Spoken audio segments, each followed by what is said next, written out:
Hey guys, it's Jay with TactiMav. On today's video, we're going to do her first oil change. She's at 3,700 miles and the computer said it's time. So I'm going to show you what I do. I know that oil changes are very opinionated, right? A lot of it's very subjective on what oil you like or what filter you like. I'll show you what I do and you can take that with a grain of salt. I've been doing this for about 30 years. Castrol is one of my favorites. Now it's called Edge, if that kind of ages me a little bit. It's great oil. I've had a lot of luck with it and no issues with it. So they also work very closely with Ford, which is really good. And it does fall to manufacturer specs. So I will put those specs in the description below. But the biggest thing is whatever oil you use, make sure that it is within the specs that they call for. And of course 5W30 is the weight unless you live up north, in which case you could run a 030, I believe. So how often should you change your oil once you've decided, what kind of oil you're going to run? I personally change my oil on most of my cars about every 4,000 miles. Now that's because by the time I change that oil, it's looking pretty nasty. And particularly when you're dealing with stuff like a direct injection engine as well as turbo, you have some oil cooking issues there and some fuel wash issues. And that, to me, is going to require changing oil a little bit more frequently. Now, again, that's an opinion. You're going to have to kind of follow. You might want to default to the computer if you don't have a lot of experience with it. Or if you do, then obviously keep an eye on your oil changes and see what that oil is looking like, right? Because when I see these get pushed to like 7,000 or 8,000 miles, when you drain that oil, it's looking pretty nasty. So I wouldn't want the oil in my car. That's just my opinion. Second thing, of course, would be oil filter. What kind of oil filter are you going to run? I'm running the 910S. That is what came with it from the factory. I know that I believe it's the 400S, which is a slightly larger. It'll increase your volume a little bit. The reason I'm not going to do that is because she's still under warranty. If anything goes wrong with this engine, I'd rather have the 910S in there from the factory because that's one less stumbling block for a warranty coverage. That's just my 2 cents on that. The last thing is Gold Plug.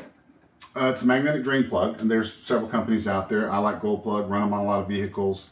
I'm a believer in them. I think they are a good thing. So if you want to do that, now would obviously be the time to do that. Now let's talk procedure.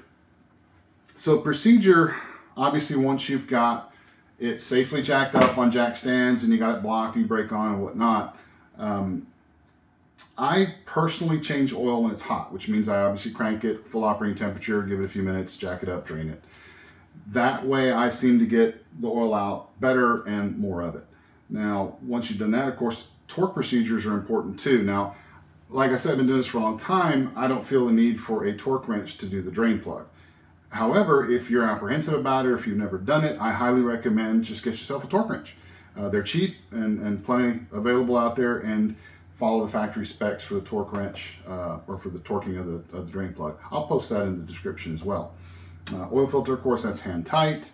I always, like on this one, I filled it to 5 quarts and then I ran it for a minute or two and then shut it off, let that oil filter fill up, and then of course recheck it. It needed another half quart, put the half quart in, made sure she's on level ground, and tested it to procedure. Now, the level indicator on these dipsticks are interesting. Most cars I've worked on over the years, you give it a few minutes after you shut it off, and that's where you're going to get your correct level.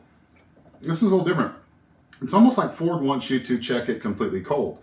The second hole, the one that's up above the crosshatch pattern, that seems to be where, if it's completely sat overnight, that's where that oil line wants to be. And then if it's been run and then you shut it off and say give it 15 minutes and then check it, it'll be closer to the top of that crosshatch. So as long as you're within the range of the top of the crosshatch and the second hole that's up on the high side, then you're within Ford spec. So if you have any questions or comments, definitely let me know what you think. If you enjoyed the video, I appreciate that like and subscribe, and y'all stay safe out there. Thank you so much for watching. So once you've got her jacked up, you've got this big old skid plate, if you've got the FX4, and it has 6 13mm bolts on it, and then it has 4 of these little T30s. So they are Loctited in there, not the T30s, but the 13s. So you're going to need to break them loose, and then, it'll take a little bit of elbow grease to get them out if you're doing it by hand. And there's your blue Loctite from the factory. So we'll get the rest of these out and go ahead and drop this pan. And we got these 4 T30s.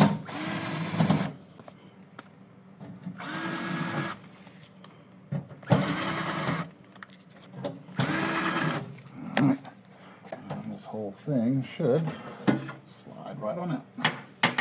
Now we have access to the oil pan. So this is going to be a 15 on the oil drain plug. Give a nice little tap there. Almost. There we go. All right. Oh, I like how she drains. She's not splattering all over the place like so many of my other vehicles do. All right, so we'll let that drain. The next thing I do is I come over here and I will pop this open. Help increase that flow rate. That way it can drain as much of that oil as can. I'll let it sit there for probably about 15 minutes. So we got our little gold plug over here. Now these are really neat. I run them on quite a few cars over the years. They have a great little magnet in here that is very, very strong. So that's going to replace our oil drain plug, and it comes with 1 washer, and you can order, you know, like a 6-pack or 8-pack or what have you of washers as well, so that you have spares anytime you need to change the oil. But these last for a long time. They do really well. They're stainless on the body, and then I got that nice strong magnet there. Gold to gold. She's had plenty of time to drain. I'll wipe her down just a little bit here. And we'll put that new neodymium in there. There we go. Get this.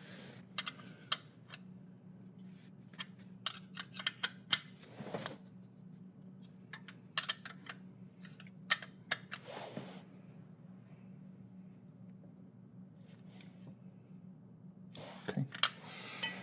Should be good. I like this. This is one of my favorite tools because I have yet to meet an oil filter that I couldn't loosen up with it.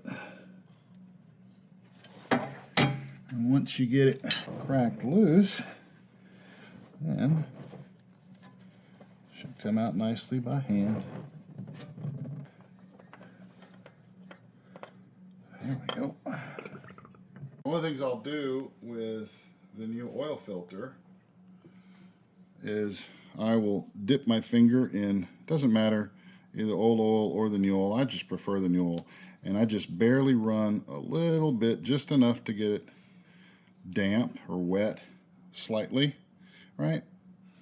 Before I go putting it on. Clean that surface up real nice. Make sure, always make sure that you don't have a double stacked seal. And then we'll take the new filter. It has that light coating on it. And the reason I do that is because dry on dry sometimes can twist a seal. And I don't like taking that chance. So there you go. New filter on. Hand tight. Since my hands are a little slick.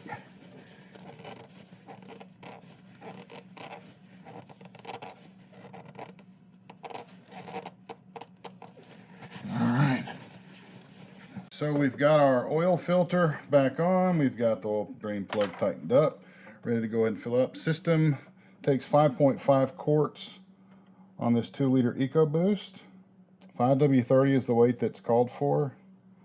I believe if you live further up north in really, really cold climates, you may want to run, I think it's a 0.30 is what they recommended. All right, well.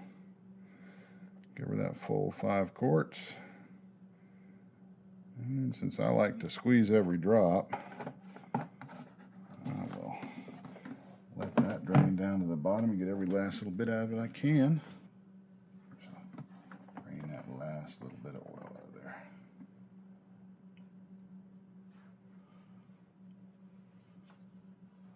Waste not, want not. An old trick, if you have a stubborn dipstick that's not reading perfectly, like you're not getting a good line on it, you know, clean it off really well with some brake clean or alcohol. and it'll give you a nice fresh surface. So you get a much more clear defined line on where your oil is. So she needs, looks like she needs about that half quart extra. Do that last little check on the level. Got half a quart added into there. See if the camera can actually focus on this. I don't know, this camera's having a lot of difficulty focusing on the shiny. There we go. And ta-da, there you go. Right there between that second hole and the crosshatch, that's where you should be keeping it. So resetting your oil service light is going to be very straightforward. You're going to turn the key on position, or you're going to push button start to the first position. You're going to go ahead, clear through all these little things here, and then go to the menu. Then you're going to come down here to settings. You're going to go to vehicle. Then, oops, nope, what happened here? Settings, vehicle. There we go. All life. Hit OK, and just hold OK to reset. 100%. You're done.